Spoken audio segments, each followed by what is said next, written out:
Be ready, start. At one time, the office worker carried out many of his duties by handwriting, but now he is assessed by various types of machines.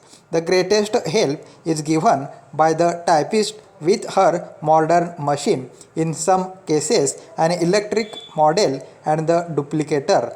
The typist needs to acquire proficiency in the use of various machines which are used in this latter half of the 25th century.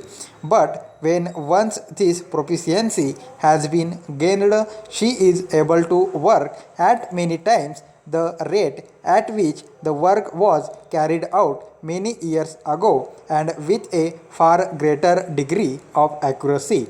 Adding a calculation machines offer a mean of making copies very quickly and without errors.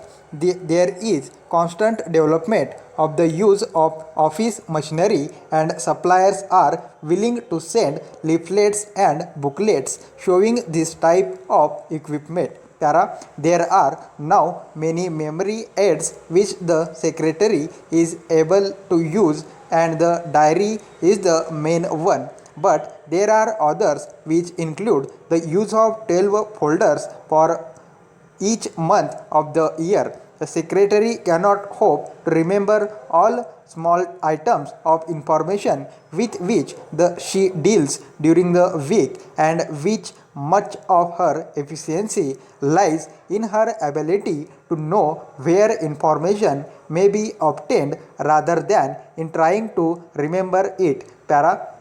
There are reference books such as the Post Office Guide, which gives details of postal rates, and many years book of one kind or another prove useful. Most employers accept their secretaries to use the correct form of address for notable person, and reference books are available for this purpose. So far as letter writing is concerned, much of the work is done from dictation, but in addition, the secretary must be able to compose letters from brief notes. It must always be remembered that letters are sent to give information, to transfer knowledge of a matter from the sender's mind to that of the recipient, and each letter should be read through very carefully before being signed and posted. If one is trading with a firm in Bombay, it is very easy to remedy an omission by a telephone call. But if the customer is in Madras, an omission from a letter can be a serious and costly one. In using the telephone, it must remembered that the telephonic can give a good or bad impression of the firm employing her.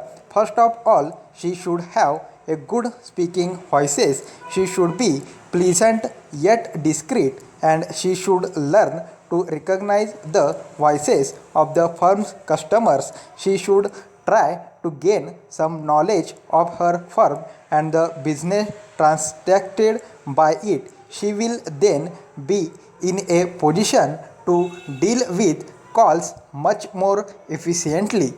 Stop.